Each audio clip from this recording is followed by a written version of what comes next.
America's best days are yet to come. That's because conservatives like you know and live the values our great country was built on. The Heritage Foundation exists to make sure your voice is heard in the D.C. swamp each day, shining the light on a bright future. The Heritage Foundation stands for your values and won't give up the fight because they know you never will. Paid for by the Heritage Foundation. He's here. He's here. Now, broadcasting from the underground command post, deep in the bowels of a hidden bunker, somewhere under the brick and steel of a nondescript building, we've once again made contact with our leader, Mark Levin.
Mark Levin here. Our number, 877-381-3811, 877-381-3811. By the way, that World Series is one of the best World Series I have ever seen. Ever. But that's neither here nor there, is it, America? You know, I've been talking to you a lot about this fusion of Marxism and Islamism. Well, there is a piece at Fox News by Zohran Mamdani. And I'm not going to read the whole thing, but it's exactly what I've said. They prove it right down to the last nickel. Ever hear of Linda Sarsour? Remember the Women's March, 2017? She's a Palestinian American. She is a true Jew hater. She is a Marxist. She is a grave threat. She preaches violence, in my humble opinion. And she's right in the middle of this. Do you know, Mr. Producer, you know, Mr. and Mrs. America? She's the one who mentored Zohran Mamdani. Did you folks know this? They kept it a secret a long time. A long time. For 10 years, they've been grooming this guy. 10 years. There was Soros money involved. There's a lot involved. And as this report points out, a database of 110 groups backing Mamdani, 110 of these groups backing Mamdani, exposes a tighter inner circle of organizations that identify as Muslim or socialist, a.k.a. Islamists or Marxists, working hand in glove with 76 Democrat Party affiliates. Remember, I've been saying this isn't an issue of the base. This is the new Democrat Party. Allied groups and unions. Particularly important in this political machine are two networks. Sarsour's Empower organizations, Empower, Muslim Power, Empower organizations, and another constellation of groups called M-Gage, E-M-Gage. She controls both. She works closely with the latter. She runs the former. And these organizations have been generously funded. In total, billionaire George Soros' open society philanthropies have given them millions, according to tax filings. Millions. What do you think of that, Mr. Producer? Altogether, they have annual revenues, of about $24 million. And they have worked to promote Mamdani's campaign with endorsements, fundraising, social media campaigns, and canvassing. The result, a carefully constructed political career that mainstreams the socialist goals, a.k.a. Marxist-Islamist goals, long embraced by Sarsour and fellow members of the Democratic Socialists of America. This is basically a communist Islamist operation. Now, for the rest of you who are not in New York, and I've been warning about these Republicans who say, well, let them win New York, and then we'll win everything else. It's a machine that is expressing itself in races from New York to Virginia, Minnesota, Texas, California, and more, with Empower and Engage aligning with the Democratic Socialists of America and the Democratic Party to propel candidates who may share their views. In a campaign called Defend and Advance, Engage Super PAC is pushing Mamdani, and here's the one in the shadows that no one's paying attention to that drive me crazy here in Virginia. And Democratic Virginia Lieutenant Governor candidate Ghazala Hashmi as its star candidates. Ghazala Hashmi is an Islamist, a Marxist Islamist, in my humble opinion, running for lieutenant governor as a Democrat. Now, you know what that means? A governor serves one term. That means if she wins the lieutenant governor position, she's one step away from being governor of Virginia, Mr. Producer, our first Marxist Islamist governor in the entire country. Now, that's how I view her. That's my opinion. But apparently it's the opinion of the Democratic Socialists of America, because she's a priority. And she's on the undercard in Virginia, so people aren't paying attention. They pay attention to the governor's race, which is very important. Sears should win. And they pay attention to the attorney general race. The Democrats a head case. But the lieutenant governor, this is how this group works. This is how this ideology works. Slip her in as lieutenant governor, this Ghazala Hashmi. And then she's one breath away from governor, the first Marxist Islamist governor in the United States. You think I'm kidding about this stuff? Look at all the time I spend spelling it out, explaining it, proving it, showing you the substance of these things. Engage's Defend and Advance roster of supported candidates and office holders includes Dearborn, Michigan Mayor Abdullah Hammoud. Remember this guy from Dearbornistan? Remember how radical he is? Quote, I want you to know as mayor, you're not welcome here. Remember that one?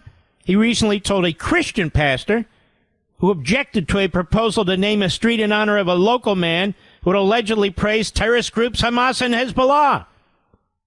The mayor said, and the day you move out of the city will be the day that I launch a parade celebrating the fact that you moved out of the city because you are not somebody who believes in coexistence. I didn't think Hamas and Hezbollah did either. And yet, a few days ago, 40,000 individuals who think like this mayor, who are extremists like this mayor, celebrated in the streets. In the streets. This Mamdani is among the worst of the worst. He's backed by the worst of the worst. He hangs out with the worst imams. He defends Hamas. Now he's kind of backtracking because he wants to win the election, but he said what he said.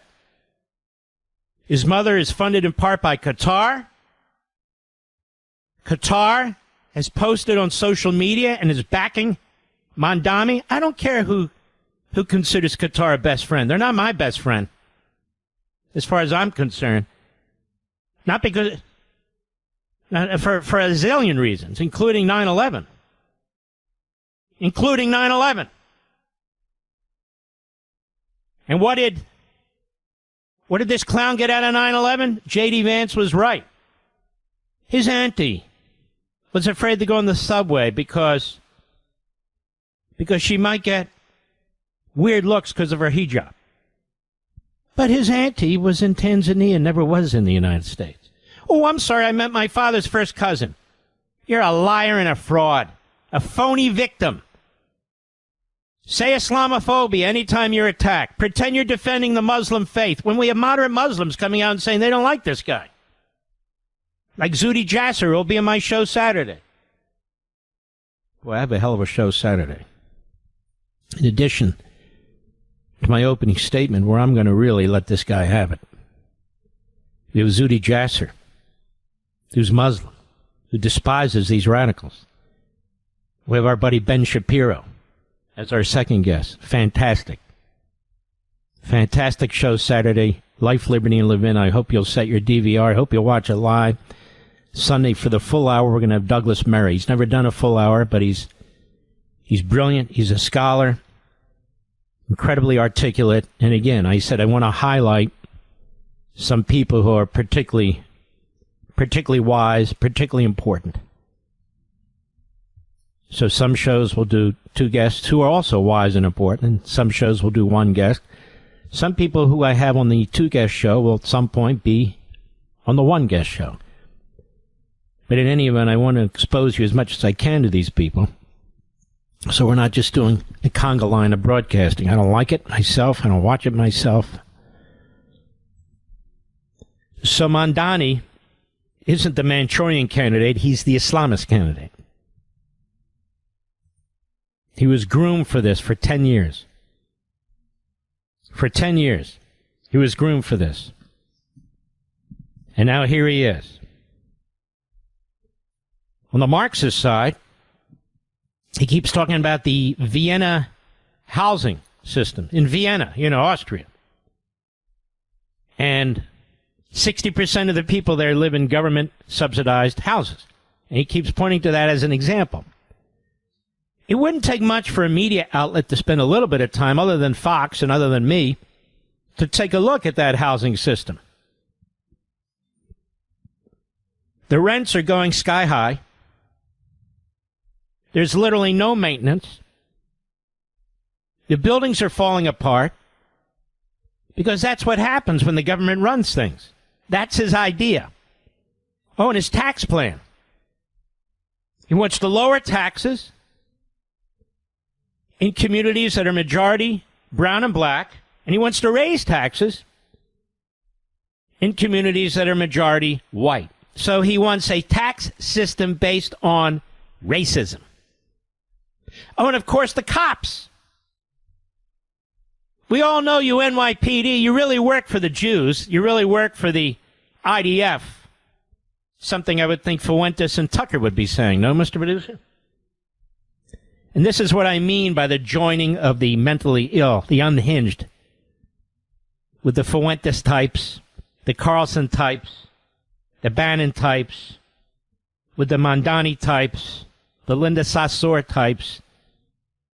In the end, they wind up in the same place, don't they? Hating their fellow countrymen, hating their own country, and trying to turn one against the other. And for all you evangelical Christians out there and other Christians, just remember, the Bible doesn't mean what it says. God's Word doesn't mean what it says. No. If you're a Christian, and you believe in the Holy Land, and you believe that the Holy Land should be protected, then you have a mental disease, according to Tucker Carlson. And his little Adolf nodding his head up and down. How sick are these bastards? We have a Judeo-Christian-based country, and they attack the Jews and the Christians. And then they want you to believe they're MAGA and America first. They are sleazeballs. They are grifters. They are punks. Same with those on the left. I'll be right back. Mark Levin.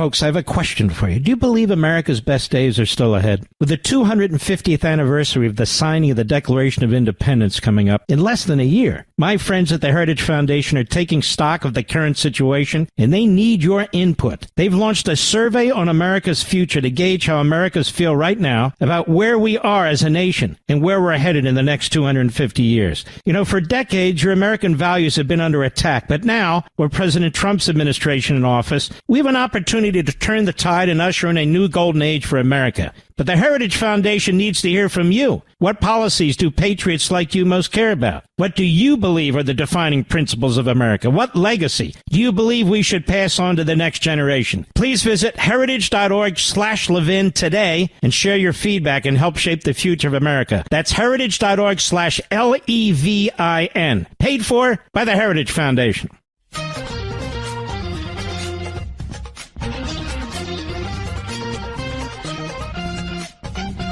We talked about this yesterday. 65% of the voters in New York City are Democrats. Mamdani, if the polls are even right, has 45% support.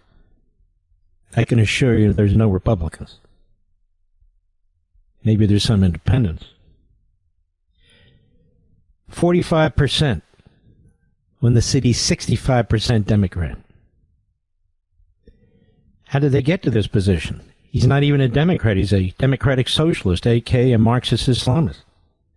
They got to that point because they changed the primary voting system when people were asleep at the wheel.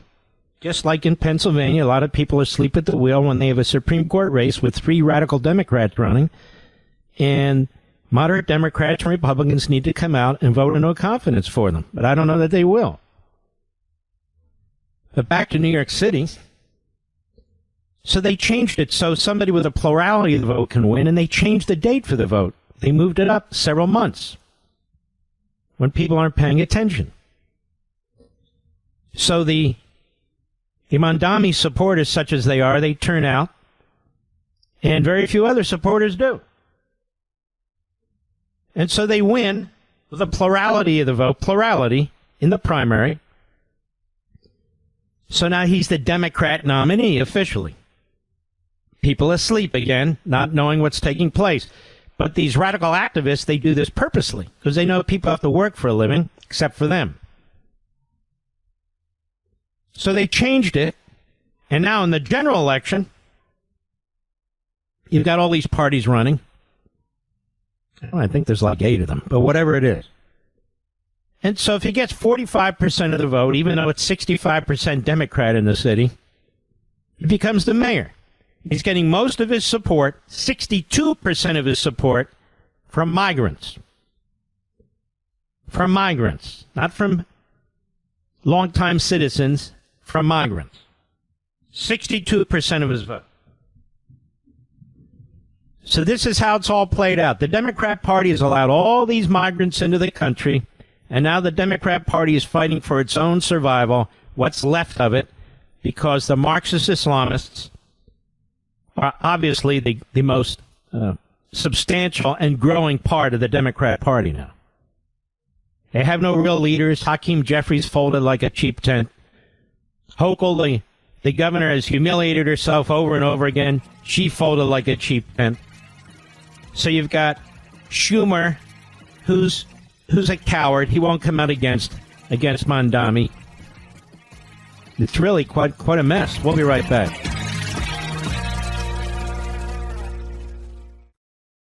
We're coming upon the 250th birthday of the United States, and it has me thinking, what will America look like 250 years from now? My friends at the Heritage Foundation want to know what you think. What policies should America prioritize? What principles should carry us into the decades ahead? As America enters a new golden age, Heritage recognizes that this is the time to take stock and to be intentional about how we shape the future of America. And they can't do it without your input. So please go to heritage.org/LEVIN and let them know what you think is important. Without patriots like you stepping up and speaking up for what you believe in, America as we know it can't survive for another 250 years. Please go to heritage.org/Levin, heritage.org/LEVIN. Take the survey on America's future future. This survey takes less than 10 minutes to complete, but it is critical for making sure that the America we pass on to future generations is an America we're proud of. Go to heritage.org/Levin today. That's heritage.org/LEVIN. Paid for by the Heritage Foundation. When the going gets tough, a tough get. Mark Levin. Call him now at 877-381-3811. So there's nothing Tucker Carlson hates more, despises more than Christians who believe in the Bible.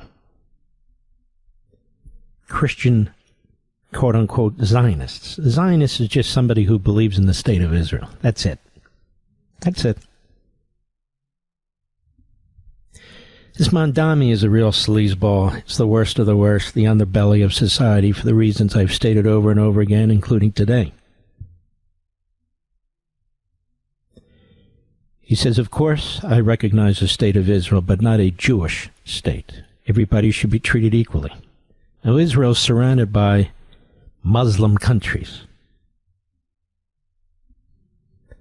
where nobody's treated equally. Well, I don't think there's 10 Jews in all those countries combined. I don't think there's many Christians in all those countries combined.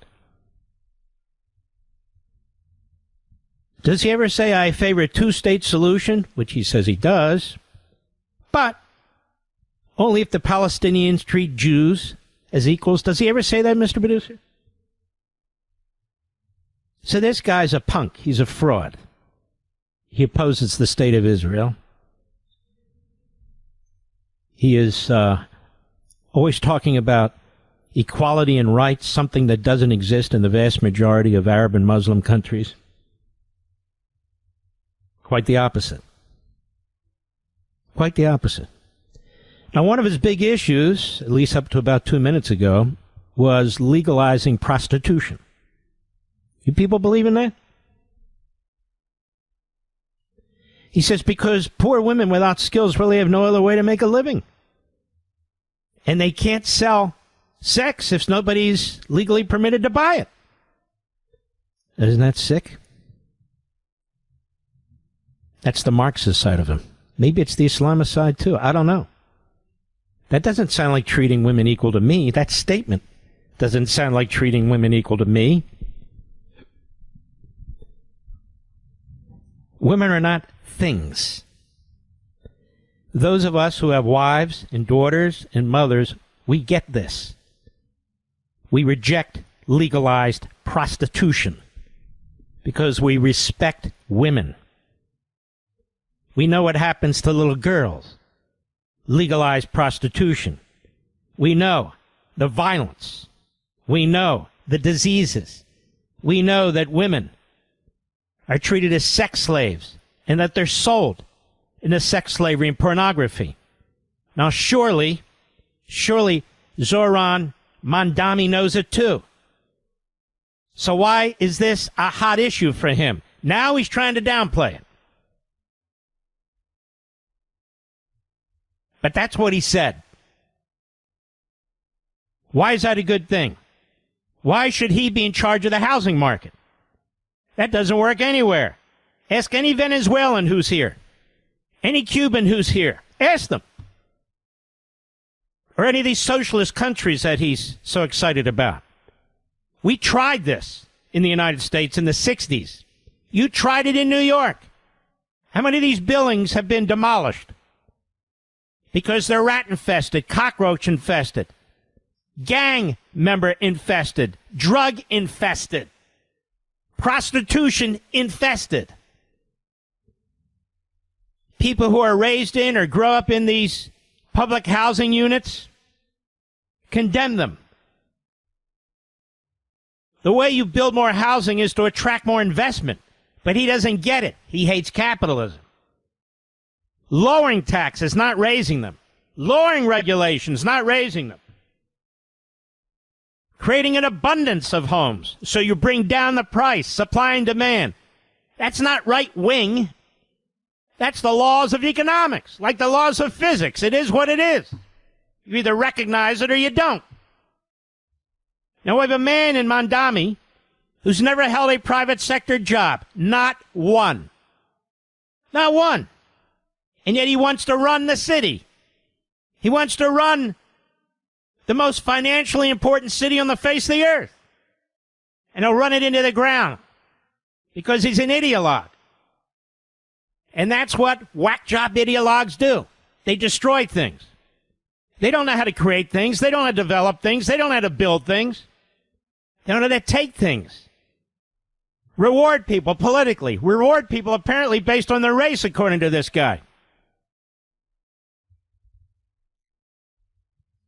And it's spreading all over the country. Virginia has a candidate. Minnesota has a candidate. Texas has a candidate. Oh, yeah, it's spreading. Some of the school boards in our country are filled with people like this. You know, the undercard,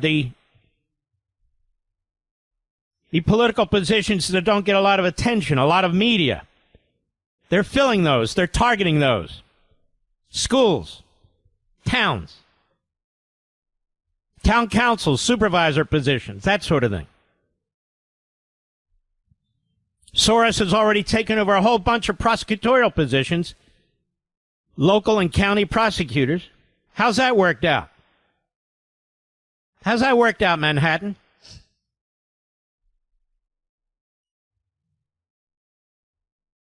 Well,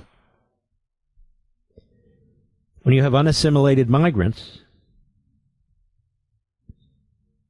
when you have brainwashed younger voters who go through the indoctrination mill of these colleges and universities, thanks to communist China, the Marxist side, and Qatar, the Islamist side, our dear friends, the Qataris, this is what you get. This is what you get. When you destroy assimilation, you destroy your country. When you have open borders, you destroy your country. I don't care if it's majority black, majority white, majority Jew, majority Christian. It doesn't matter. Whatever that country is, whatever that culture is, you destroy it. That's why almost no country on the face of the earth does it. Except some of these European countries that have a death cult, and our country. Because the Democrats have a death cult. What's the death cult? To destroy our country as is. People say Bernie Sanders and AOC are the leaders of the Democrat Party. Okay. Marxist Islamists. The leaders of the country. You have a political party in this country, a huge political party, one of the two, that hates America. Wrote an entire book on it. People are free to read it on the left and debate me. Go ahead. Give it a shot. Mamdani's parents said they had an enormous influence on him, and that was the purpose. No question about it. His father is a tenured professor at Columbia University. His father preaches that America created the ideology for the Third Reich and Hitler, that America is responsible for and taught Hitler to use concentration camps and eliminate an entire ethnic group or religious group. He compared Abraham Lincoln to Hitler. Abraham Lincoln, who freed the slaves, compared to Hitler. That's his father, America's imperialist and colonialist. And apparently his grandfather in Uganda was also a Marxist rebel. It's in the DNA.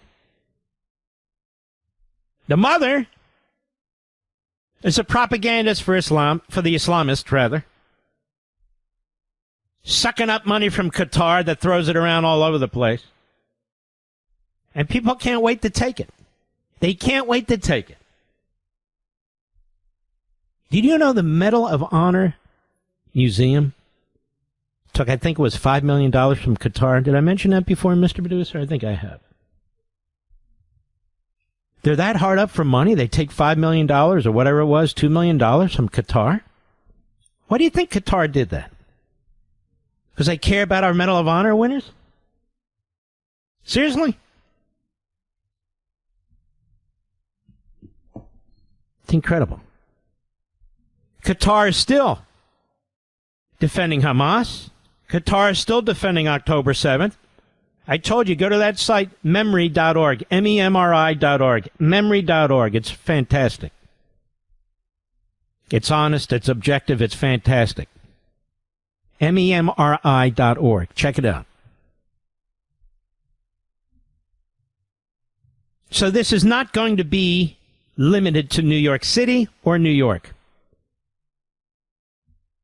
It's not going to be limited to Dearborn, and it's not going to be limited to Minneapolis, Minnesota.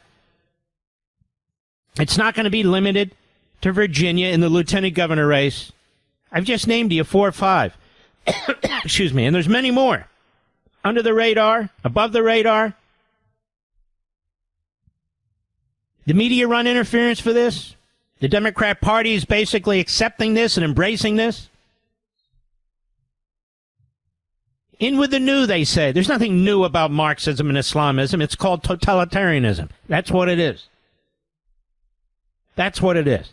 So here's a guy who's 34 years old, who doesn't know his ass from a hole in the ground, who's been raised and indoctrinated on an ideology that hates the West, that hates our economic system, hates America in particular, as his father and his mother do, hates Jews, is a rabid anti-Semite, hates the cops because the cops represent law and order in the system which he wants to overthrow.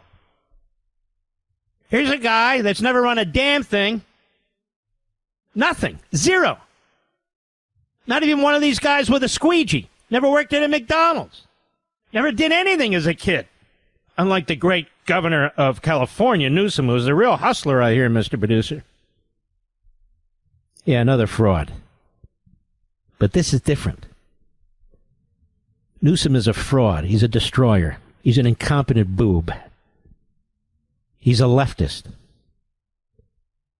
These are Marxist Islamists. They don't even think Newsom or Hakeem Jeffries go far enough. See what I'm saying? This is a big deal. And we cannot allow them to devour 1 inch of the body politic, the culture, the civil society, because we'll lose them. You should go to the CAIR website, CAIR, see what they say. You should go to the Memory website and see what they're saying behind our backs in different languages. They interpret it. They translate it, especially Qatar. Take a look at it.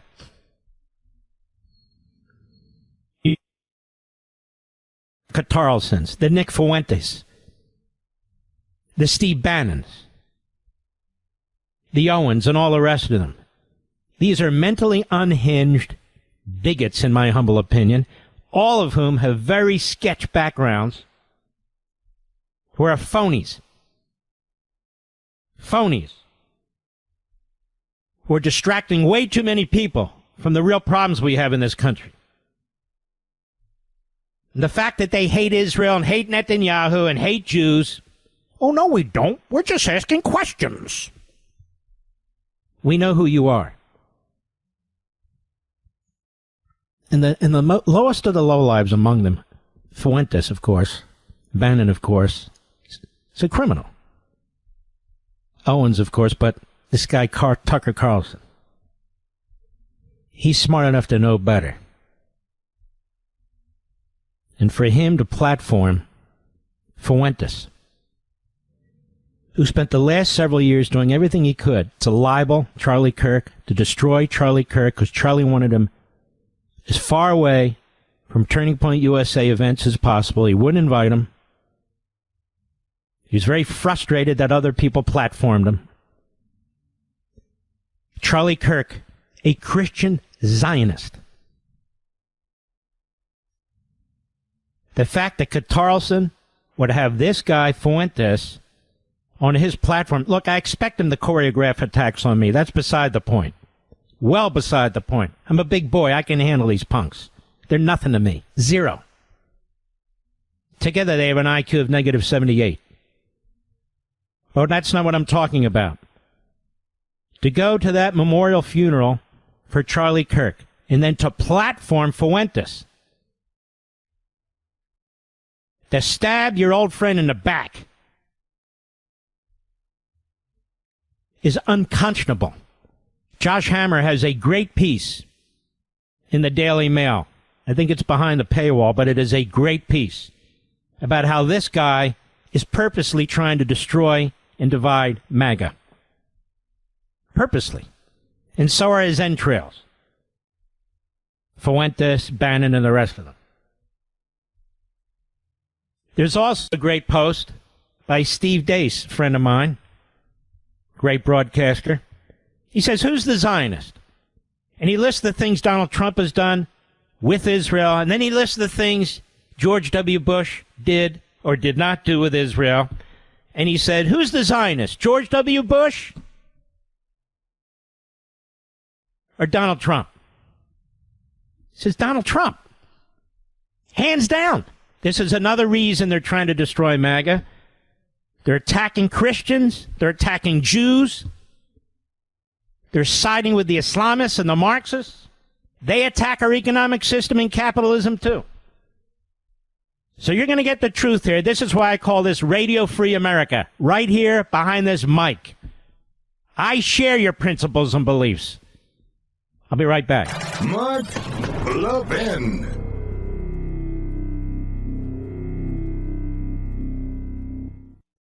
Folks, I have a question for you. Do you believe America's best days are still ahead? With the 250th anniversary of the signing of the Declaration of Independence coming up in less than a year, my friends at the Heritage Foundation are taking stock of the current situation, and they need your input. They've launched a survey on America's future to gauge how Americans feel right now about where we are as a nation and where we're headed in the next 250 years. You know, for decades, your American values have been under attack, but now, with President Trump's administration in office, we have an opportunity to turn the tide and usher in a new golden age for America. But the Heritage Foundation needs to hear from you. What policies do patriots like you most care about? What do you believe are the defining principles of America? What legacy do you believe we should pass on to the next generation? Please visit heritage.org/Levin today and share your feedback and help shape the future of America. That's heritage.org/LEVIN. Paid for by the Heritage Foundation.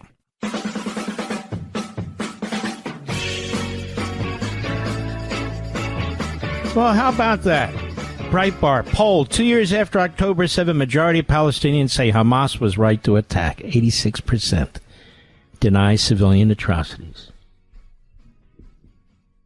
Yes, we're going to live in peace and harmony. With capitalism will fix everything. We will develop Gaza into a paradise. It's not the buildings. It's the people. Generation after generation, teaching them hate from little babies has an impact. And it didn't just start yesterday. It didn't just start in World War II. It's been going on for a couple hundred years. You know, some people, and certainly their leaders, just don't want peace. Some do. You know, the 14% no doubt do, but the 86%, apparently not. I'll be right back.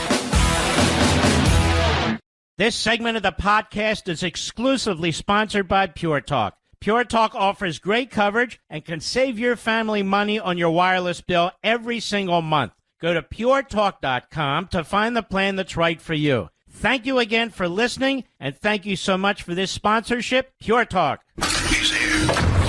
He's here. Now, broadcasting from the underground command post, deep in the bowels of a hidden bunker, somewhere under the brick and steel of a nondescript building, we've once again made contact with our leader, Mark Levin. Hello, America. Mark Levin here. Our number, 877-381-3811. Hello, 877-381-3811. It looks like the Biden regime had not an FBI, but a Stasi. A Stasi headed by Jack Smith. They brought into our country from The Hague. Apparently they couldn't find a legitimate prosecutor anywhere in the country to take the job of special counsel. Nothing special about old Jack. Of course, his appointment was unconstitutional. That didn't stop them. You appoint a special counsel to investigate your own administration, not somebody else. But the violation of the Appointments Clause, that didn't stop him? No. And you see, Jack decided that January 6th would give him an opportunity to investigate Republicans and only Republicans. He got the sign-off from Merrick Garland, the Attorney General. And, of course, he got the sign-off from the Deputy Attorney General, Monaco, who was really a left-wing bomb thrower. That place was filled with left-wing bomb throwers, probably still is at the underlevel. That's what will happen in New York City and the bureaucracy there, too. All kinds of Marxists and Islamists will pigeonhole their way into one department after another. But Senator Grassley has unveiled 197 subpoenas from the Biden-era so-called Arctic Frost operation. An enemies list by the Biden Stasi, headed by Jack Smith, operating out of the Department of Justice. Fox reports Senator Chuck Grassley released today 197 subpoenas the Biden regime's FBI used to seek testimony and documents related to hundreds of Republicans and Republican entities as part of the Bureau's Arctic Frost probe, the precursor to former special counsel Jack Smith's election investigation. I'm reminded by our friend Tim Graham over at the Media Research Center, one of the great organizations of conservatism and truth. I'm reminded, he says, you know, early on you said that January 6th committee has to be sharing information with Jack Smith. So he'll conduct a criminal investigation. I don't think we can go back that far and find that kind of audio, but he's right. Now, why did I say that? Because the committee will be doing not only dirty work for itself, but dirty work for the Biden regime, the executive branch, by sharing the information with Smith. And so some people who are giving depositions and so forth and so on have no idea that they have just given information to a federal grand jury, or at least their prosecutor, who might use it against them. It's a sleazy way of getting around the Constitution.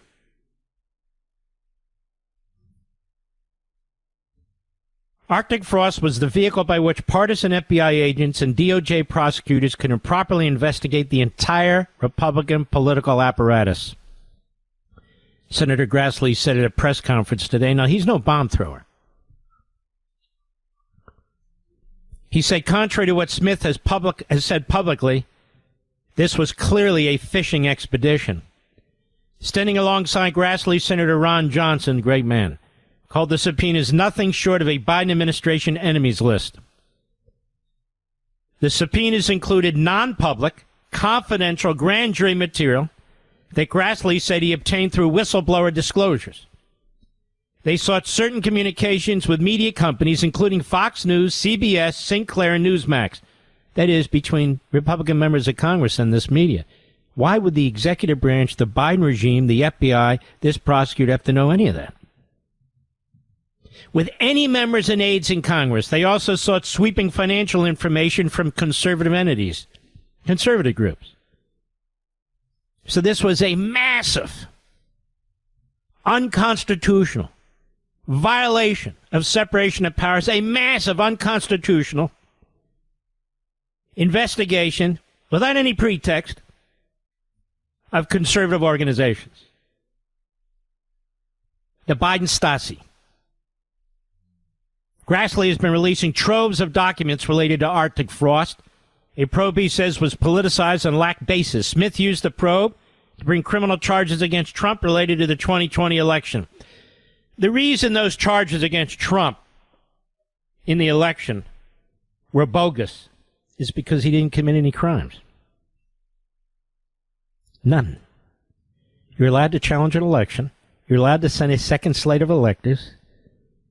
It was done by Kennedy in Hawaii, as I've explained over and over again. It's been done I think it was done in the 1800s as well. Now, why do you do that? You do that because if you actually win a challenge, you got to have electors to count. Otherwise, the other team wins. That's how it works. Lenny Brewer, a lawyer for Smith, said in a statement provided to Fox News Digital that Smith stands by his offer to appear publicly before the Senate and House to testify about his work. How about privately? We know why they want it publicly. How about privately, where they can really grill him, put him under oath, under penalty of perjury? House lawmakers have called on Smith to interview with them behind closed doors, while Grassley said he's still seeking more information from Smith, not ready for a public hearing. Because what will happen is he'll coordinate with the Democrats on the committee, Will Smith and his surrogates like Lenny Brewer, in order to create a commotion, to obstruct, to call names, to try and turn it into a circus, and nothing will get resolved. That's what the Democrats want. Senator Ted Cruz also raised the press conference the controversial subpoenas for 8 Republican senators. We're going to get answers of every person who signed off on this abuse of power, and mark my words, there will be accountability, said Ted Cruz. Smith brought 4 charges against Trump in 2023, and I've done this, and I've explained why they were bogus. The Klan Act of 1861, the Enron Obstruction Acts, what the court said have no application. I told you they had no application. And one other dumb thing. Oh, yes, the misappropriation or maladministration charge that you use against federal contractors. This is where he went, because they had nothing. There was no crime committed. Zero. Nothing. And then, of course, his appointment was unconstitutional. All the legal analysts, all the former federal prosecutors, all the disgruntled former Trump lawyers, all jackasses. They made fools of themselves, but nobody will remember. Nobody will remember. But I remember. Apparently over 400 groups had their records looked into. Wow. And what was he looking for? Conversations? To do what? To charge them with what? There's nothing to charge them with. So let me be clear. Let's step back. What took place? The Biden regime, with the Department of Justice Stasi, with Merrick Garland as Attorney General, Monaco as Deputy Attorney General, Jack Smith as the unconstitutionally appointed prosecutor, they were going after the entire Republican Party apparatus.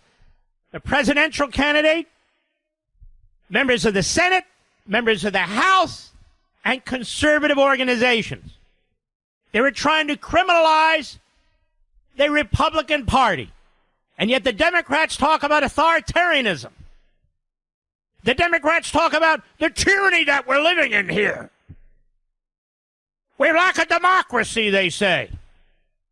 They back a Mamdani, Muslim Islamist who doesn't believe in democracy or republicanism. They shut down the government, such as it is, and then they pretend all the Republicans have to do is X, Y, Z. All they have to do is vote yes. The Democrat Party hates America. It's destroying America with its Marxist Islamists, with its Stasi, out-of-control prosecutors and investigators, with its activist lawyers dressed up with black robes as lower court judges. I'll be right back. Mark Levin.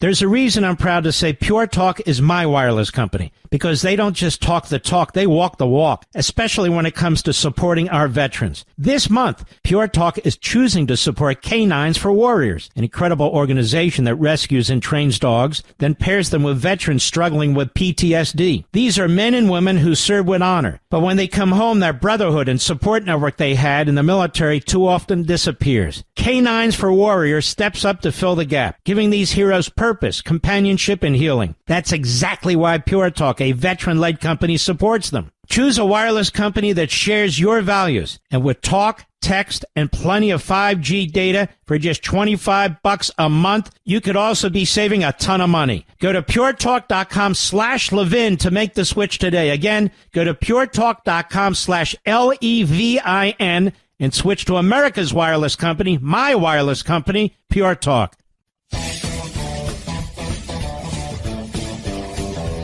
To their credit, some people are starting to pick up on what I was discussing here last week and over the weekend on Fox. The reason the Democrats have done what they've done to the government and the budget is because of Obamacare. Obamacare is imploding. It was an unworkable system from day one. Every single Democrat voted for it. Every single Republican voted against it. Notice they don't even call it Obamacare. They call it the Affordable Care Act. Why? Because they're in the lying business. They're in the manipulation business. So the Affordable Care Act is not affordable. Obamacare is a dud. And come, I guess, early next week, many of you on Obamacare are going to find out what your premiums are, and they're going to be through the roof. They're going to be through the roof, number one, because Obamacare is unaffordable. Number two, because Congress had voted to massively expand the Unaffordable Obamacare Act a few years back during the pandemic by increasing the benefits and then expanding the people who can apply for it. Well, that's how you kill a program right there.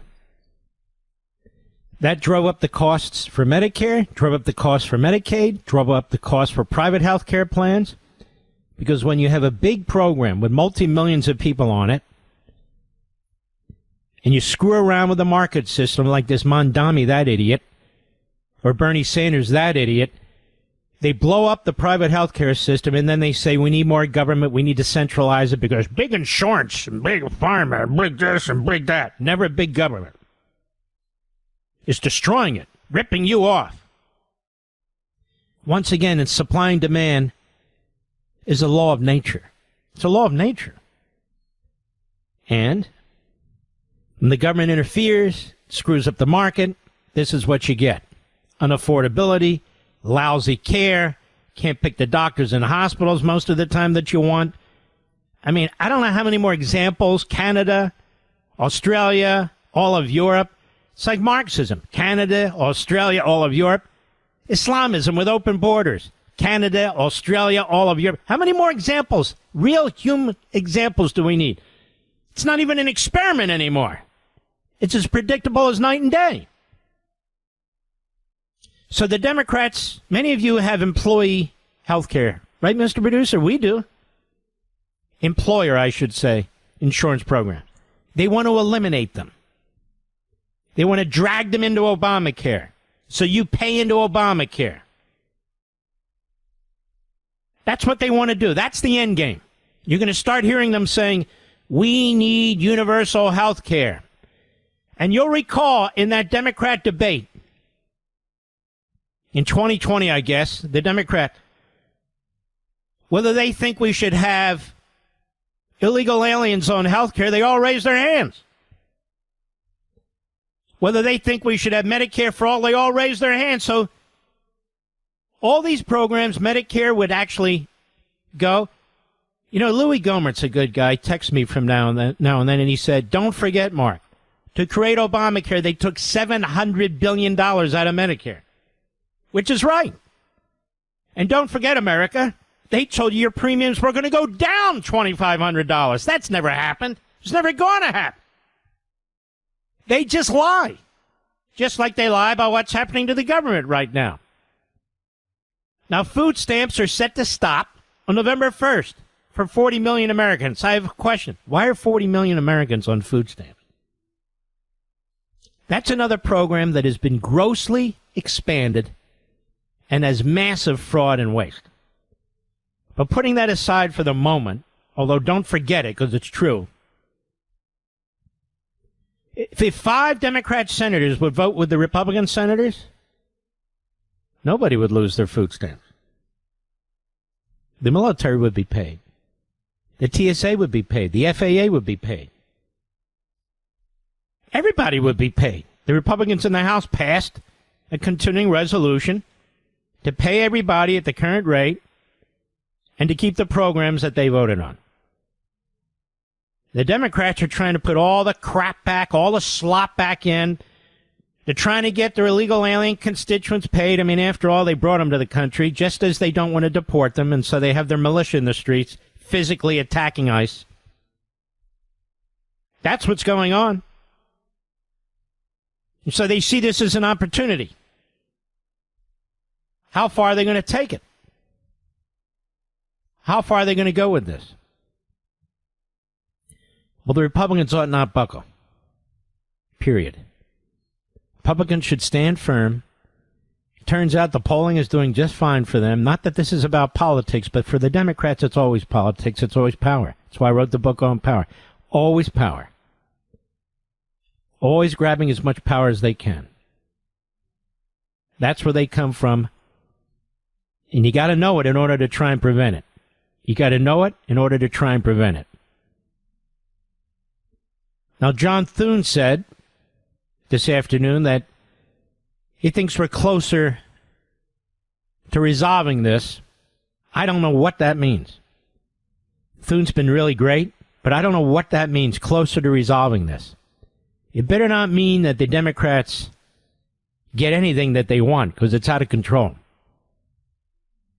And if you want more of this, you capitulate to it. This is unprecedented what they're doing with a continuing resolution. They're blackmailing the Republicans. They're blackmailing the country. They're blackmailing all these employees. And they're saying, even though we don't have a majority, we'll say you control the Senate, even though we know you don't, because you need 60 votes to get anything passed, and you only have 53 Republicans. But we don't like what you passed with the big better bill. We don't like the fact that illegal aliens aren't getting health care. We don't like the fact that able-bodied Americans aren't getting Medicaid because they won't work or volunteer for 20 hours a week. We don't like the fact that PBS and NPR aren't getting all the money that they used to get. We don't like the fact that all these freak shows, phonies and frauds, who we used to subsidize, aren't getting the subsidies that we created. $1.5 trillion worth of all this. We don't like it. So we're going to blackmail you, and then we're going to blame you for what we've done. That's what we're going to do. Think it'll work? It's not working so far.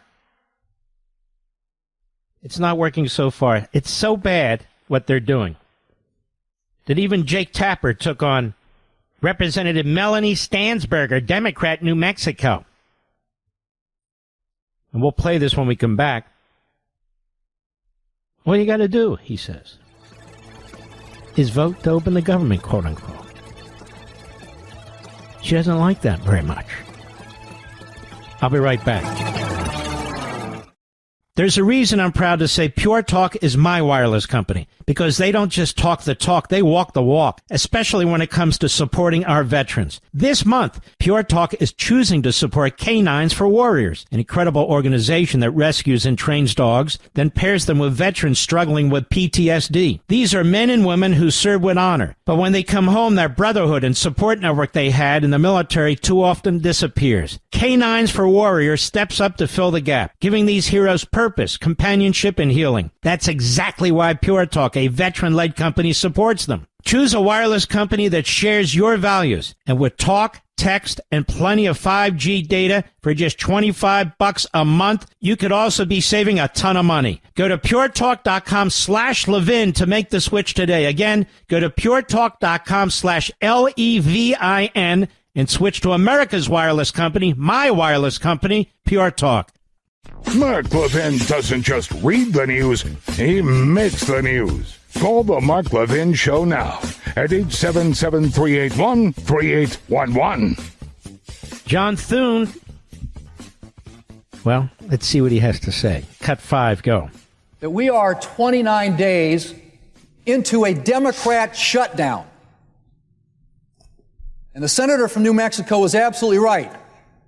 SNAP recipients shouldn't go without food. People should be getting paid in this country.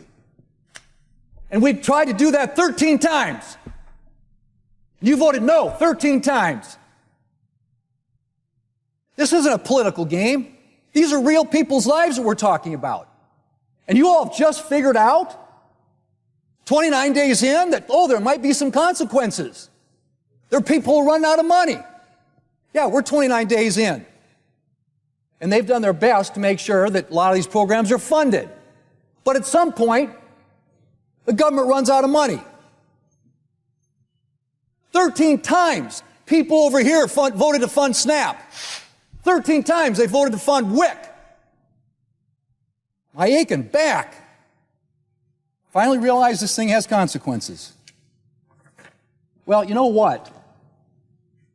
What Democrats are doing here, they're making plans to keep the shutdown going. Mm-hmm. Honestly, I've never heard John Thune this emotional. He's been excellent at this, as has the speaker, Mike Johnson. Here's Jake Tapper on CNN yesterday with Representative Melanie Stansbury, Democrat, New Mexico. Cut 7, go. Should the Democratic senators from New Mexico, your home state, vote to open the government so that these SNAP funds are not at Food risk? stamps. Let me be clear.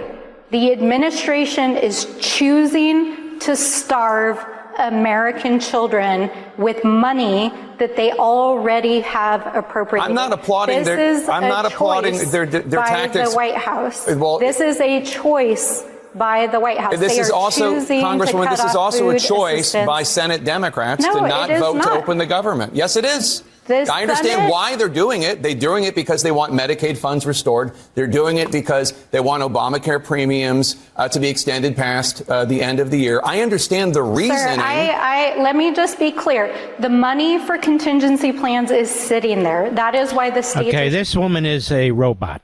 She is a mindless robot.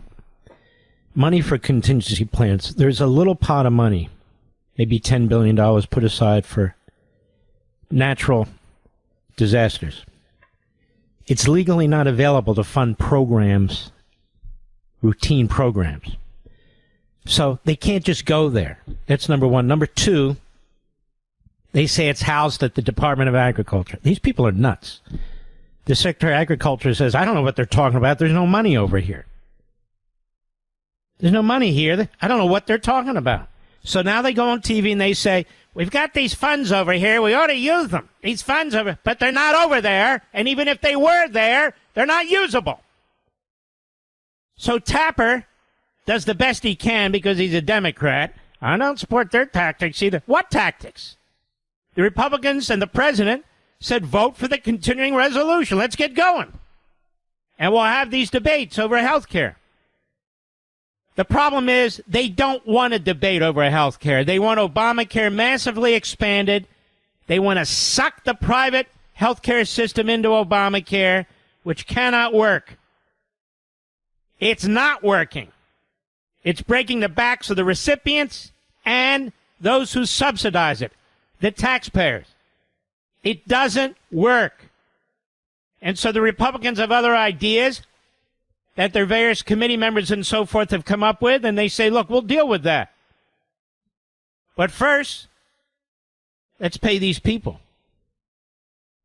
And Democrats say no.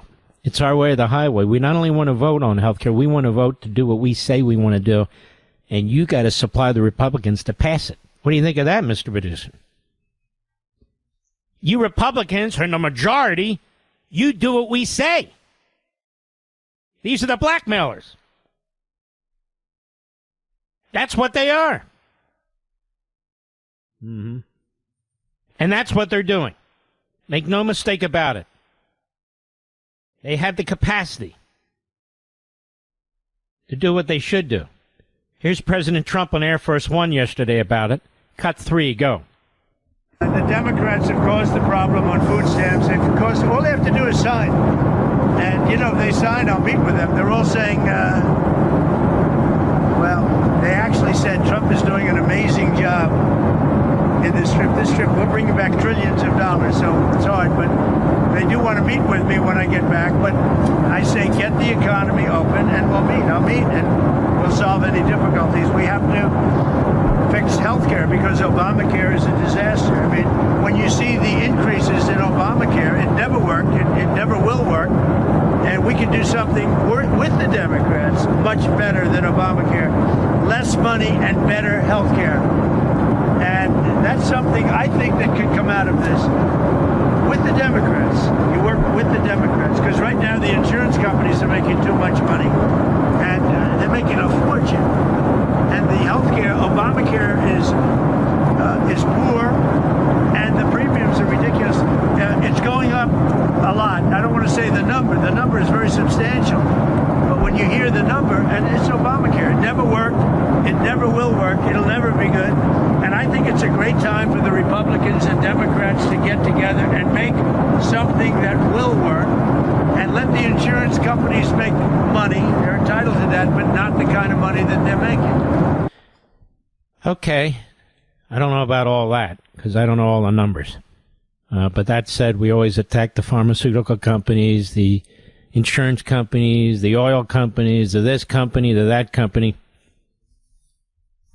I don't know anything about any of that. I don't know who's making what. I do know this. Obamacare is imploding. It's dragging in the rest of the healthcare system, all of you. You're going to see your premiums go up. Now, you folks on Medicare, you're going to say, what's the big deal? I'm on Medicare. Well, it's very simple. Medicare is going to have to cut back, too. It's going to have to cut back, too. That's what Obamacare has done. Don't say you weren't warned behind this microphone over and over, night after night, day after day. But then again, I know you knew that. It's the Democrats who pushed ahead. Now they have another plan. It's massively expand Obamacare. They did that during the pandemic. Now they have another plan on top of that.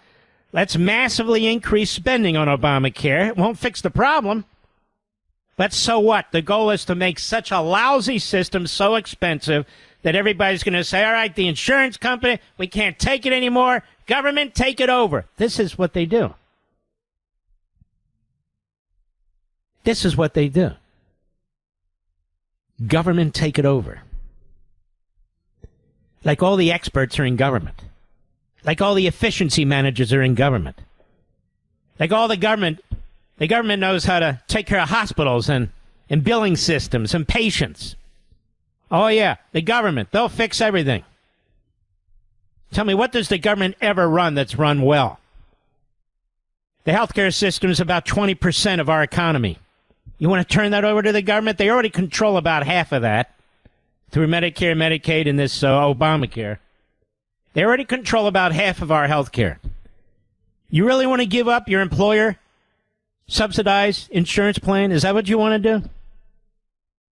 All you unions out there who've negotiated for private health care, you want to give it up? Because that's where this is going. If the Democrats get their way, that's where this is going. I want you to listen to me. This is serious. Many of you vote Democrat, or many of your friends and family members do, who work for the federal government. You happy with the Democrats? They created this entire scenario. And here's the funny thing about Obamacare. When they were in charge last year this time, with Biden in office, with the auto pen in office, they extended the subsidies on Obamacare, Mr. Producer, for 1 year. That was their decision. 1 year.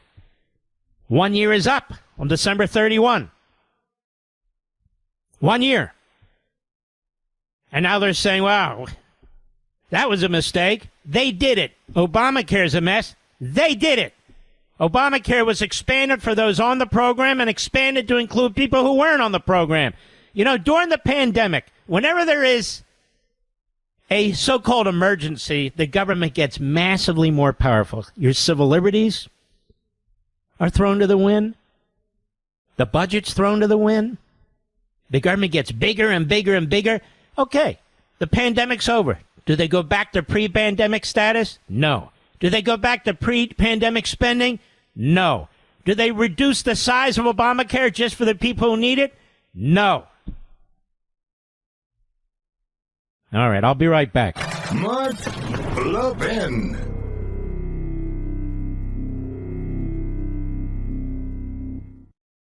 There's a reason I'm proud to say Pure Talk is my wireless company, because they don't just talk the talk, they walk the walk, especially when it comes to supporting our veterans. This month, Pure Talk is choosing to support Canines for Warriors, an incredible organization that rescues and trains dogs, then pairs them with veterans struggling with PTSD. These are men and women who serve with honor, but when they come home, that brotherhood and support network they had in the military too often disappears. Canines for Warriors steps up to fill the gap, giving these heroes purpose, companionship, and healing. That's exactly why Pure Talk, a veteran-led company, supports them. Choose a wireless company that shares your values, and with talk, text, and plenty of 5G data for just $25 a month, you could also be saving a ton of money. Go to puretalk.com/Levin to make the switch today. Again, go to puretalk.com/LEVIN and switch to America's wireless company, my wireless company, Pure Talk.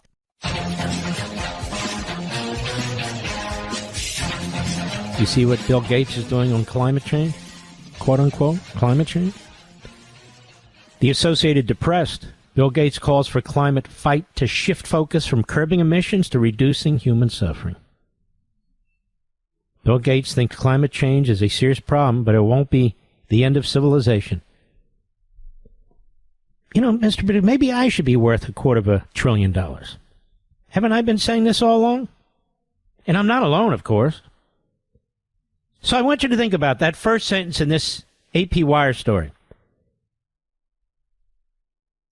What does this mean? Al Gore would have us destroy our economy. John Kerry would have us destroy our economy, destroy our jobs, destroy our infrastructure, our industries. Because they said climate change is going to end civilization. One of their cheerleaders, of course, was Bill Gates. Now Bill Gates says, wait a minute, no, it won't. It won't end civilization. He thinks scientific innovation will curb it, and it's instead time for a strategic pivot, quote unquote, from focusing on limiting rising temperatures to fighting poverty and preventing disease. Gee, that's never been tried before. The Doomsday Outlook has led the climate community to focus too much on near-term goals to reduce emissions of carbon dioxide and other greenhouse gases that cause warming, diverting resources from the most effective things that can be done to improve life in a warming world, he said. In a memo released yesterday, Gates said the world's primary goal should instead be to prevent suffering, primarily for those in the toughest conditions in the world's poorest countries. Well, you know what prevents suffering in most of those countries? Marxism and Islamism. Not the climate. Hello. That's correct. Marxism and Islamism. If given a choice between eradicating malaria and a 1/10 of a degree increase in warming, I'll let the temperature go up 0.1 degree to get rid of malaria. This is him. People don't understand the suffering that exists today. He spends most of his time now on the goals of the Gates Foundation, which has poured tens of billions of dollars into health care and so forth and so on. It's a 17-page memo. Well, if he wrote it, the whole world must change now.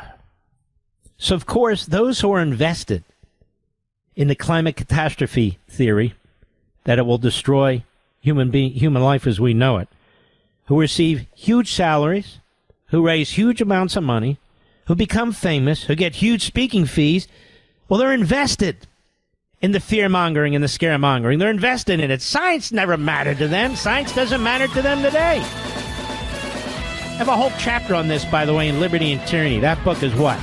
15, 16 years old? Said this already. I'll be right back.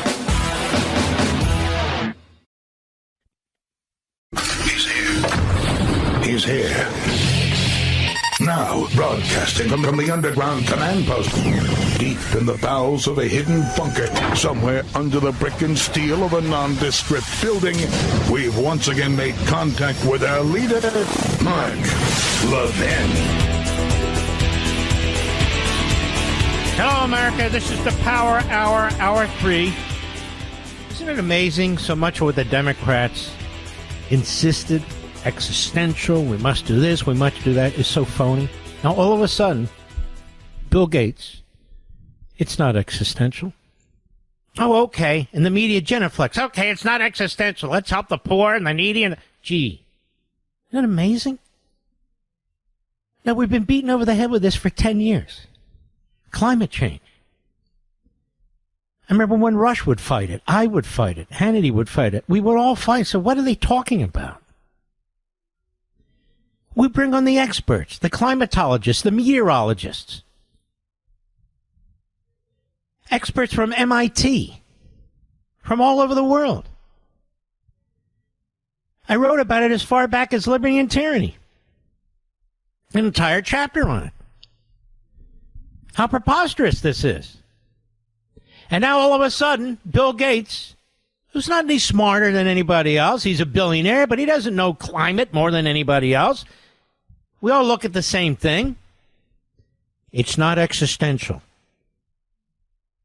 The country won't be destroyed from it. Excuse me?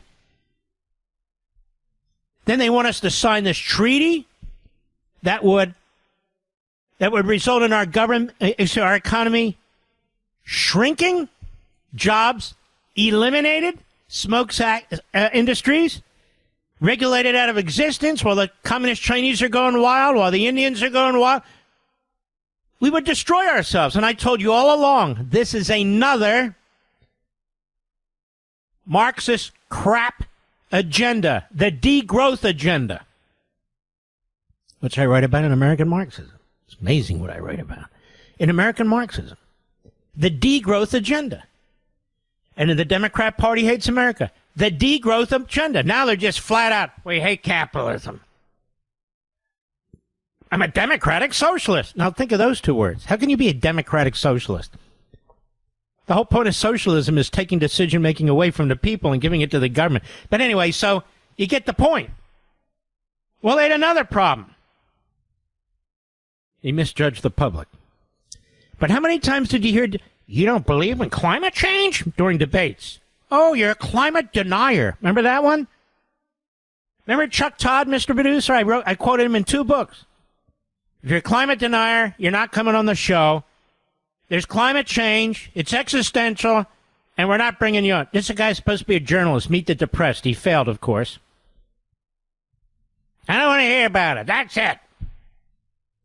So now Gates says what we've all been saying. What we've all been saying. And now it's, let's help the poor and the needy.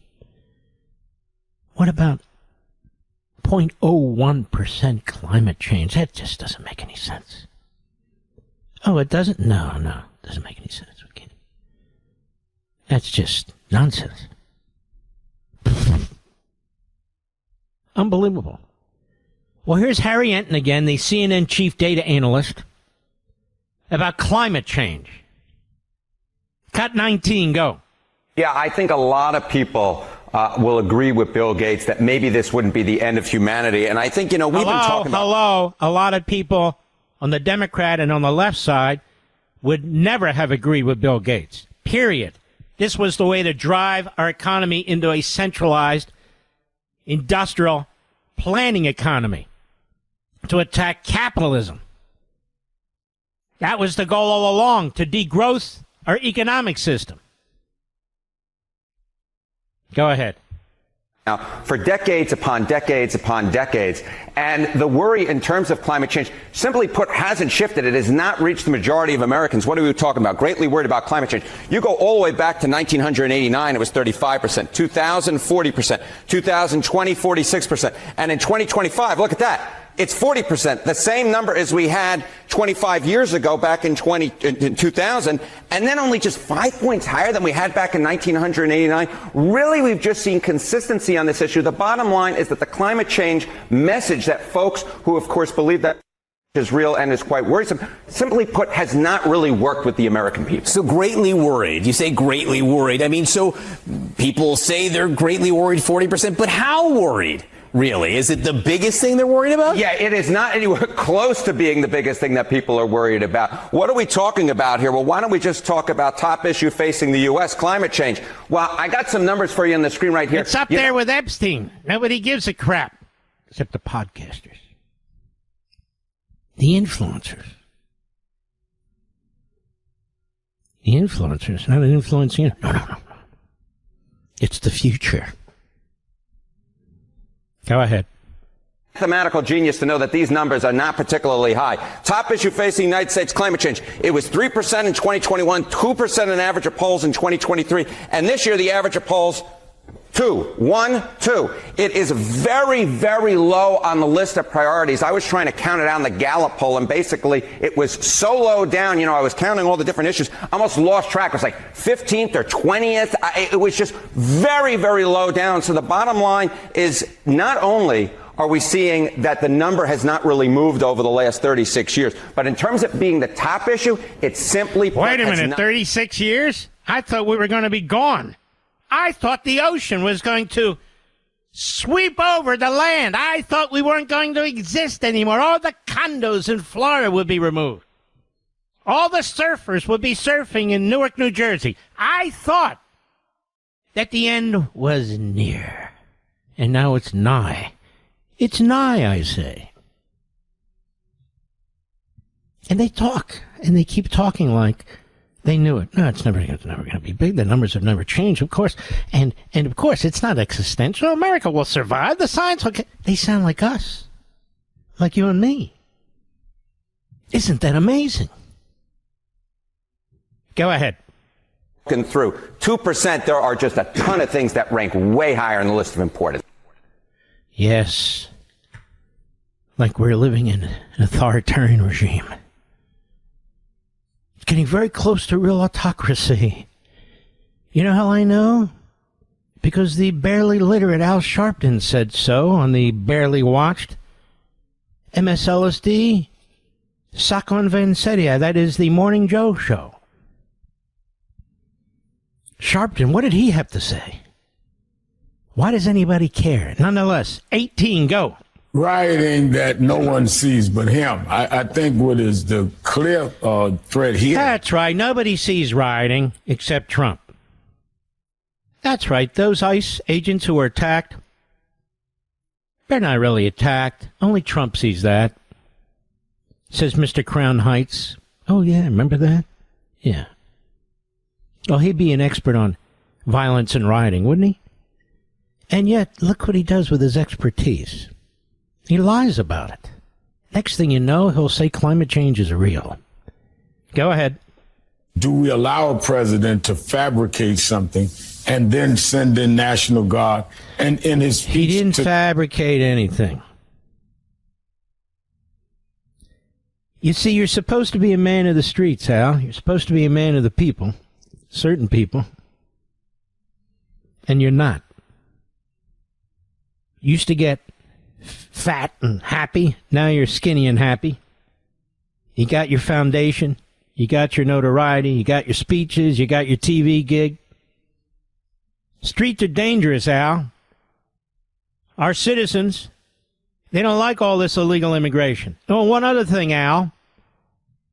It's not autocracy when you have a president enforcing federal immigration law, is it? You and your party let all these illegal aliens in, and now you want them to stay. You let them in illegally, and they're remaining illegally. And when the president says we're deporting them, these governors and these mayors bring in their militia. Illegal aliens who are armed. Sympathetic citizens. Marxist Islamists, among others, who are violent. Go ahead. Japan said he'll even send in the military. Yeah. I mean, if we're not getting very close to a real autocracy here where the president just does what he wants, state. I think that's the problem. Military state, Mika. Why you're not that stupid, are you? Why are you mumbling stuff like that? A military state? Do you know what a military state is? And Sharpton. These two, you're going to walk out on the streets, New Jersey, wherever MSLSD is these days. They're going to be perfectly fine. They're not going to be in a military state. They're not going to be in a autocracy. None of that's going to happen. This weekend, they'll all sit on their fat asses and watch football.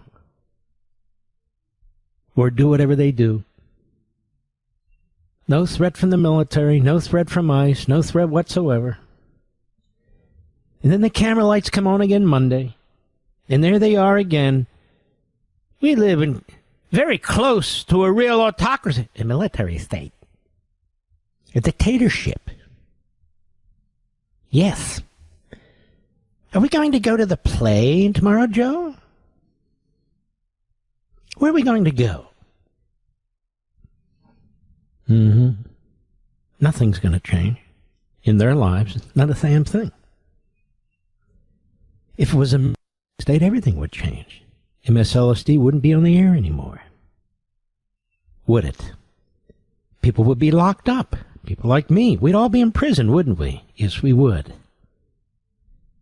That's not going to happen, so why do people talk this way?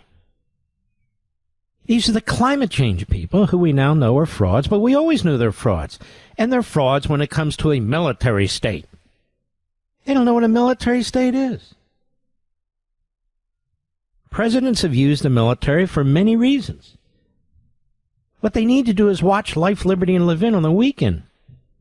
I could educate them, but they don't want to be educated. This is their grift. This is their lane. I'll be right back.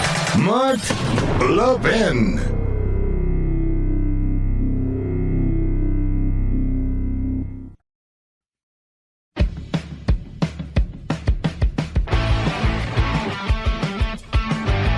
Oh, this is great. I'm over at Breitbart. Let's see here. Elise Stefanik leads Kathy in Deep Blue, New York, as socialist Mamdani tops mayoral field. He's a Marxist. Come on, boys and girls in the conservative movement. He's a Marxist. We can do this. A new independent survey shows Representative Elise Stefanik, one of my favorite, edging ahead of Democrat Governor Kathy in a potential 2026 gubernatorial matchup, even as New York City Assemblyman Zohran Mamdani maintains a commanding lead in the upcoming mayoral race. Now, that's tightening, too. It's not as commanding as it used to be. According to data released by the Manhattan Institute, Stefanik leads 43 to 42% among registered voters statewide.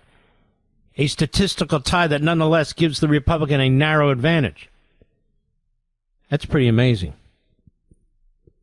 The New York City mayoral race, Mamdani drew 43%. 28 for Cuomo. 19 for Sliwa. Oh, boy. The hell's going to happen there? Anyway, with a sizable and divided anti-Mamdani portion of the electorate, the Marxist assemblyman appears to have enough support. I'm not interested in their comments on him. I'm looking for Stefanik. Team Elise celebrated the findings in a statement yesterday, emphasizing Stefanik's unprecedented strength. And I think it is enormous strength, and she's the only Republican, I think, at least right now, who can win statewide in New York. The heavily Democrat-leaning state, an independent poll that is heavily weighted towards registered Democrat voters, shows Republican Elise Stefanik leading Democrat Governor Kathy in a head-to-head matchup, commented Team Elise spokeswoman Bernadette Breslin. This marks the first time in decades any potential Republican gubernatorial candidate, in this case the likely nominee, is polling ahead of a Democrat incumbent governor even before any official announcement. And Breslin added that Kathy in single-party Democrat rule have failed New York, and so forth. We know that.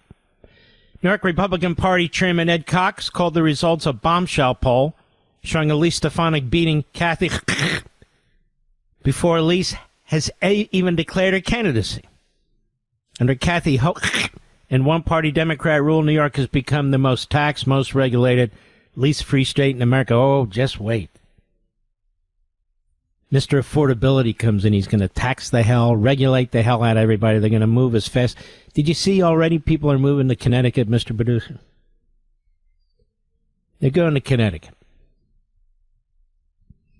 They'll be coming to Florida. As long as they don't vote like liberal Democrats, that's fine. They do, go to Connecticut. Now, Stefanik has emerged as the leading voice in Congress on anti-Semitism. Uh-oh. Ooh. Don't tell Third Reich Bannon. And the fraud room. No. He won't like that. Don't tell Katarlson. Of course, the people he hates the most, he said, are the Christian Zionists. So, that might be at least defined. Don't tell little Adolf Fuentes, who believes in a pure white race, and yet he's got Mexican blood. So what's he going to do about that? Jump off the roof? No, I doubt it. Fuentes. Where's Owens these days? Busy checking the genitalia on the first family in France, Mr. Producer? I swear she had a you-know-what. This I'm for sure. I'm guarantee it. That makes for good podcasting, I think, don't you, Mr. Producer? Fantastic. What a bunch of freaks, frauds, and phonies. Donald Trump's going to run for a third term. We have a plan, says the fat moron on the fraud room. We have a plan, you know. Well, we have a constitution, fat boy. And under that constitution, nobody runs for a third term. I'm sorry. Maybe your friends in Gaza, they don't run at all. Or maybe your friends in Qatar, they don't run. Maybe your friends in Saudi, they don't run either. Maybe your friend Vlad Putin, he runs, but it's a joke. You know, all those regimes that you admire. Stefanik has emerged as a leading voice in Congress, taking on higher education and so forth. She's got a forthcoming book, Poisoned Ivies. I love this. The inside account of the academic and moral rot at America's elite universities. Poison ivy. I'm glad I coined that term, Mr. Producer. But that's a great name for her book. She's been a great leader on these things. She'd be a breath of fresh air in Albany, New York, I can tell you that. She'd be a breath of fresh air in any capital in any state. All right, I'll tell you what I think. I think down the road, she's actually presidential material, too. I think there's a lot of great presidential material in the Republican ranks. You got Cruz, you got DeSantis, you got Cotton, you got several of them. I can't remember everybody, but it's a big bench. The Democrats, they got nothing. I'll be right back. Mark Levin, an unapologetic patriot, an unapologetic constitutionalist. You can reach him at 877-381-3811. Yellow. You know, I forgot to mention JD, of course, Rubio. Here's the thing about Rubio. I can't get him on TV or radio. I guess, did I say something to offend him, Mr. Producer? I don't even want to ask anymore. Isn't that weird? Now he goes on the Constipated News Network, CNN. He goes on all these other weird shows that have no audiences and hostile hosts. It's very strange. Very strange. Now, he and JD are best friends. I know this because JD said it today. They're best friends. So it looks like he would run for president and Rubio for vice president. But, you know, you still have to go through a primary process. They may be the odds-on favorite. I think Tucker Carlson will play a big role in it. People are going to want to know what people think of him and the things he has said and the things he believes and what, if any, role, directly or indirectly, he would have. People want to know. I want to know. I think that's a fair question, but there'll be a lot of questions out there. And so Donald Trump is a one-off. There will never be another president like him, and there's never been a president like him. So he'll have a lot of influence in the Republican Party, which he essentially controls. But in order to win a general election, especially now, you have to unite. You have to unite disparate parts of the Republican Party as well as people outside the Republican Party. And that's going to be the task. Whether the president endorses somebody or not, that's what you have to overcome, or that's what you have to accomplish.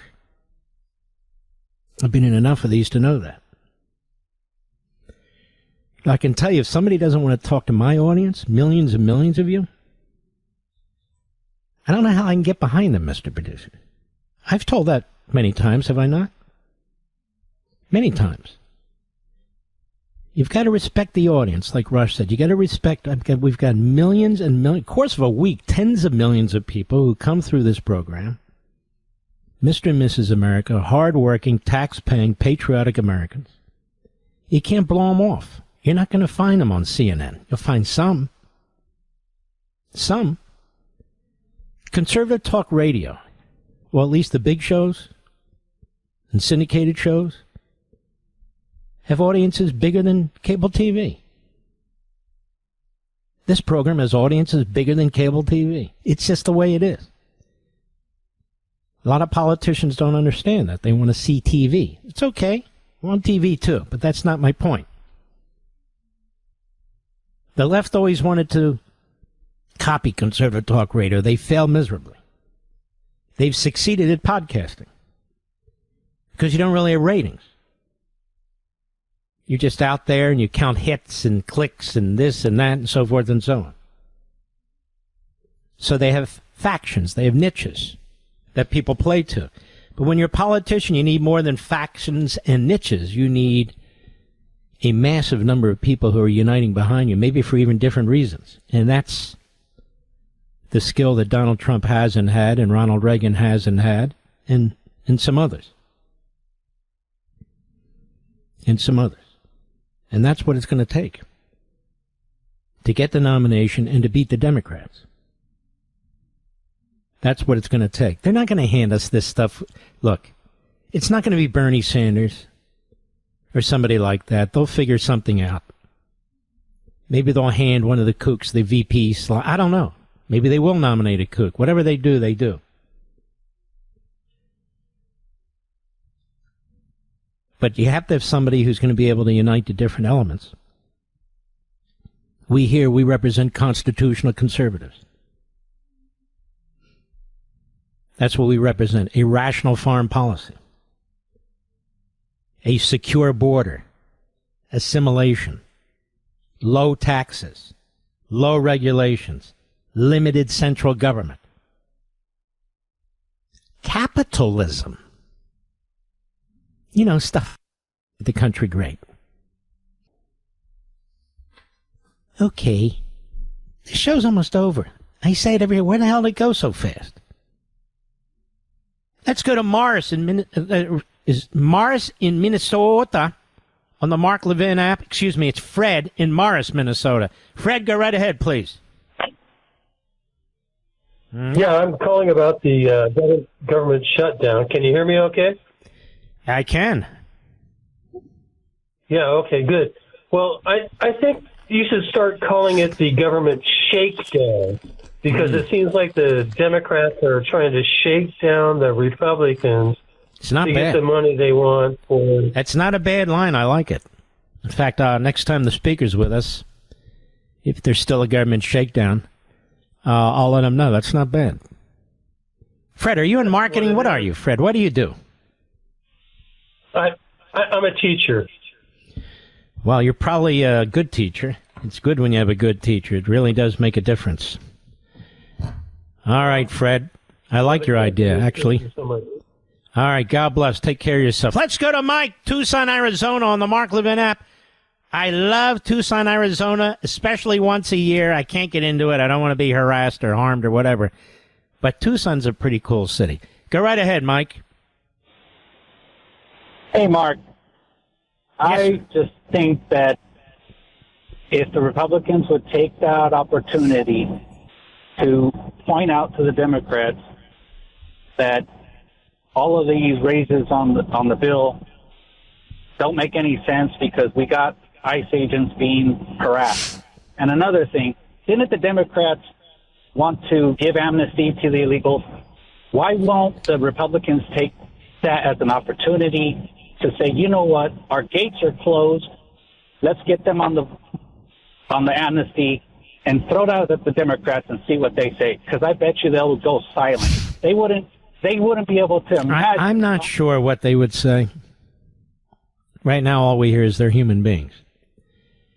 Oh, yeah, there's like 7.5, 8 billion people in this world, on this planet. They're all human beings. What does that mean? You destroy your country, you destroy your economy? We can't handle it all. You can't have open borders in this massive welfare state, as Milton Friedman pointed out. All right, good call, Tucson. Mr. Producer, am I still allowed to mention Milton Friedman, or is he passé? I can mention him. Reagan's passé, I think. Buckley, Goldwater. Huh? Not New York City, no. But among our influencers, our geniuses, our felons, our anti-Semites, our isolationists, I don't think I'm allowed to mention these people. No. How about Adam Smith? No. Edmund Burke? No. Aristotle? No. Cicero? No. Oh, I'm sorry. Let's slip in another call here. Rob, San Jose, California, the great KSFO, go. Yeah. Hey, Mark, I've been meaning to call you and ask you sort of a Madisonian question. I mean, our constitutional republic, is it not like kind of built into you can't get like these Mamdanis and these social democrats or whatever they got, democratic socialists. They want to use an election to basically abolish private property. I mean, you can't do that. I don't care if it's 99-1. You can't do it. It couldn't be 100 to 0. It would have to be negotiated somewhere else. But well, I'll tell you. Let me slow you down. You raise a very good point. What's interesting, when the Bill of Rights were adopted after the passage of the Constitution, they only applied to the new national or federal government.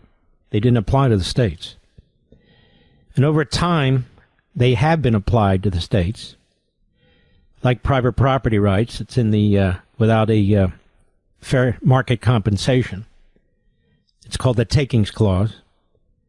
And so today that is applied to the states through the Bill of Rights via really the 14th Amendment, I suppose. They haven't really figured out. They call it the incorporation doctrine. But nonetheless, getting out of the weeds, I think you could make a good case. Now, here's the problem. We have Supreme Court cases where even if the property is regulated heavily, even if it's taxed heavily, even if it's taken as an easement, the localities and the states tend to win. They tend to win. So we have this provision in the Bill of Rights, the Takings Clause, and yet it is somewhat nebulous in its treatment by the Supreme Court. So it would depend how he goes about stealing one's private property. I agree with you that any of it should be unconstitutional. But if he goes the way of a true Marxist and just seizes the property and takes it, I don't think that will pass federal constitutional muster. I don't know what the New York Constitution says, quite frankly. But we're getting good calls tonight. Good job, Rob. It's a very good question, a very good point. I'll be right back. Mark Levin.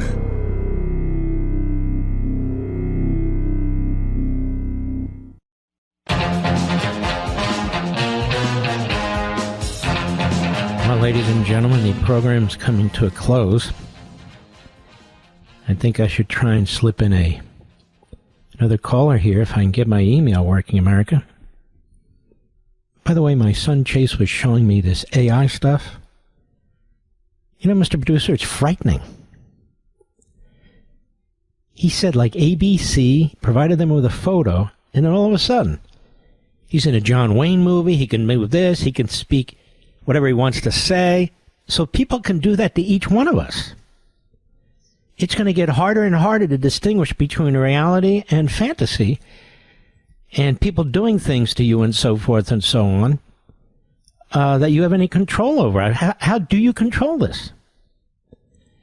I understand we're in a race with the communist Chinese. I understand it is very important for science. I got all that. But, where there's an opportunity for evil, evil exists. And, by the way, it's not coming through. And somebody's already done that with us. They had to get a cease and desist notice from our friends at Fox, our lawyers there, where they were putting out stuff that I quit and I was crying on there. They actually put out a clip. I don't know, folks. To me, I don't know how you control this, but it's not all upside. I mean, I know we can't go back, But it's definitely not all upside, I can tell you that. But what he was showing me was unbelievable. All right, we're not going to get it. Give me a name and a city and so forth and so on if you can. Yeah. WGIG, Tim in Georgia, go right ahead, please. Yeah, good evening, Mr. Levin. I'll try to be Mark very is good. Thank you. Say it, but since you brought that up about the AI, on YouTube there's a slew of broadcasts supposedly from the Reverend Dr. Billy Graham that aren't him. There's a whole bunch of them supposedly him speaking, and they're not him. And YouTube can take people off who say dead or rape, etc. They can censor that, but they can't censor all these fake broadcasts. Well, how do they know they're even fake half the time? Well, that's the problem right there. I mean, this stuff looks real, really real. There are pictures of him. It sounds like him almost, but it's not him. And these not his words. There's not his sermons. They've made this up. But let me get to the point when I want to call about is Curtis Sliwa. I was born in, even though I'm living down southeast Georgia, I was born in Manhattan, lived in Jersey. My family all lived in New York, Queens, the Bronx, Brooklyn. Got 10 seconds. Kew Gardens, all that.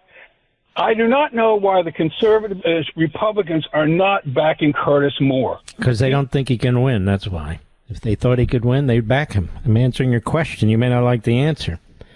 That's why they're not backing him more. Conservative, if you're... I'm telling you why they're not backing him more. Whether you and I endorse him or not, that's why they're not backing him more.